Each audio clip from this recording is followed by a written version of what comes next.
Bismillahirrahmanirrahim. Assalamualaikum warahmatullahi wabarakatuh. Para akhwat fillah, saat ini kita akan mencoba mempraktekkan bagaimana cara mensucikan najis dengan cara yang benar ya. Pertama, ketika kita melihat ada najis di lantai, supaya wilayahnya gak meluas kemana-mana, kita juga gak memperluas untuk mensucikannya, kita lingkarin dulu deh. Paling enak dilingkarin dulu, supaya kita jelas. Nah, najisnya segitu ya. Baik, najis kita lingkari supaya nanti mensucikannya nggak terlalu melebar. Nah, setelah itu kita ambil tisu ya.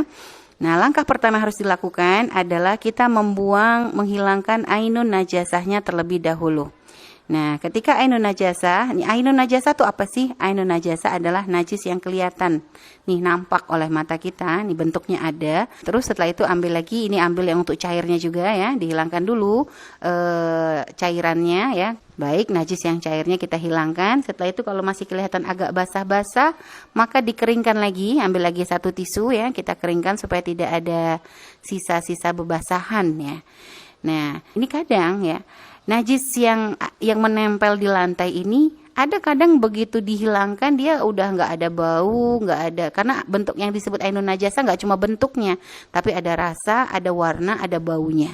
Nah, biasanya gitu ya, ada beberapa najis yang baunya tuh kuat banget ya.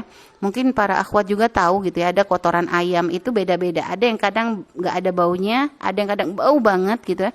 Maka ini kita harus bisa memperkirakan ya. Jadi ketika ini kalau sudah warna, kan tadi ainun najasa tuh ada bentuk juga ya. Terus ada warna, ada rasa, ada bau. Ini warna udah nggak ada nih, nggak ada warnanya. Tapi bau dengan rasa nih kita belum tahu. Hanya untuk bagian bau dan rasa nggak harus loh ya, sahabat, bahkan nggak dianjurkan banget untuk mencicipi atau menciumnya. Perkiraan aja. Jika diperkirakan najisnya baunya terlalu kuat, yang nanti nggak bisa cukup dengan hanya diusap, harus dengan diusap kembali dengan sabun atau apa, maka bantu dengan pakai bantuan sabun. Cukup kalau misalnya pakai sabun ya, kasih sabun di ujungnya aja, kasih sabun sedikit aja di ujungnya, sekedar untuk menghilangkan bau ya. Setelah itu ujungnya itu digunakan untuk mengusap sisa najis. Dan ingat, ini belum mensucikan, ini masih baru tahapan untuk menghilangkan ainun najasa. Setelah tadi ada sabun, tentu ada bebasahan, maka dikeringkan sampai benar-benar kering ya. Dan setelah itu sebelahnya juga sama dengan tisu yang sama pun kalau ternyata masih bisa ya, nggak usah ganti tisu. Kita pengen ngajarin para akhwat juga untuk irit masalah tisu, karena ini masih najis juga. Sabun yang tadi juga jika memang bisa, usapkan untuk di sebelahnya ya, hilangkan juga untuk menghilangkan sisa-sisa baunya ya. Nah, setelah itu nanti dengan satu tisu yang sama dikeringkan sampai benar-benar tidak ada yang tersisa. Perkirakan ya, para akhwat, nggak ada warna, nggak ada bau, nggak ada rasa. Maka najis ini berubah hukum menjadi najis hukmiyah. Hukumnya najis ya, bentuknya tapi nggak ada gitu ya. Nah, mungkin para akhwat dalam proses tadi mengelap najisnya tanpa akhwat sadari, tangan akhwat mungkin ikutan terkena najis ya. Karena kan tadi cara ngusap kita kan pengen belajar irit.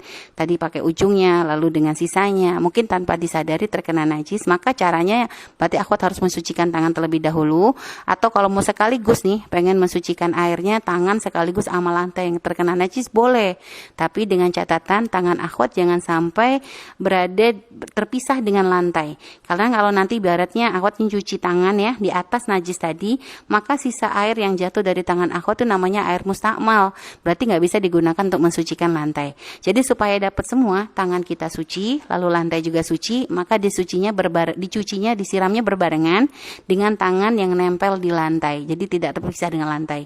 Lalu disiram ya, kita siramkan seperti itu ya, sedikit saja, nggak usah banyak-banyak ya akhwat ya. Jangan sampai nanti ngambil satu gayung digerucuk semua begitu, itu boros. Ambil sedikit, bisa sedikit-sedikit. Nah, disucikan karena tadi sudah bersih, hanya tinggal menghilangkan benar-benar najisnya dengan cara mengalirkan air. Nah, ini sudah selesai pensucian. Begitu juga nanti di sebelahnya sama juga caranya. Nah, ini karena tangan tadi udah suci nih, berarti kita langsung langsung siram aja ke tempat yang ada najisnya tadi ya, sedikit segitu, lalu diratakan ke ke sisanya. Nah, lihat, dikit banget. Yang penting airnya bisa dialirkan, bisa diratakan ke tempat yang terkena najis, itu sudah cukup. Nggak harus airnya tuh langsung disiram banyak-banyak ke semuanya, nggak.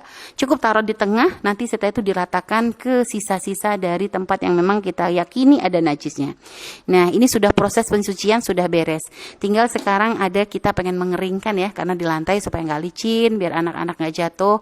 Boleh kita keringkan pakai tisu, boleh pakai handuk, boleh pakai keset, boleh. Nah, ini sekarang yang kami gunakan nih keset nih, bentuknya kayak handuk begitu ya, jadi nyerap banget sama air. Ini kami gunakan untuk mencuci, untuk mengeringkan lantai yang basah. Nah, oke, sekalian aja sama spidolnya diilangin ya, supaya nanti nggak ada bekasnya. Nah, kalau sudah seperti ini, sudah suci, lantai sudah suci, gampang banget ya para akhwat ya. Dan juga untuk kesetnya, ini keset jangan dianggap langsung kesetnya jadi najis nggak boleh dipakai. Enggak, kesetnya suci. Karena tadi air yang digunakan untuk mensucikan najis hukmiyah itu tidak berubah menjadi air mutanajis. Tapi ketika terpisah dari lantainya, hukum air itu menjadi hukum air mustakmal. Air mustakmal itu gimana? Suci tapi nggak mensucikan. Sehingga karena dia itu air suci, maka keset yang tadi kita gunakan untuk mengelap air tersebut hukumnya adalah suci. Boleh kita letakkan kembali di depan pintu untuk jadi keset lagi. Begitu mudah sebenarnya menghilangkan najis. Yang penting kita tahu caranya. Asalkan ingat, jangan dengan cara dipel. Karena kalau dipel, airnya tidak mengalir, maka tidak akan mensucikan najis, akan tetapi memperlebar najis. Dan juga nggak usah capek ngepel satu rumah. Ternyata cukup dengan cara yang tadi kami ajarkan, berarti rumah kita sudah kembali suci. Baik, ini saja. Wallahu a'lam bishawab. Semoga bermanfaat dan bisa menjadi ilmu yang diamalkan. Terima kasih. Wassalamualaikum warahmatullahi wabarakatuh.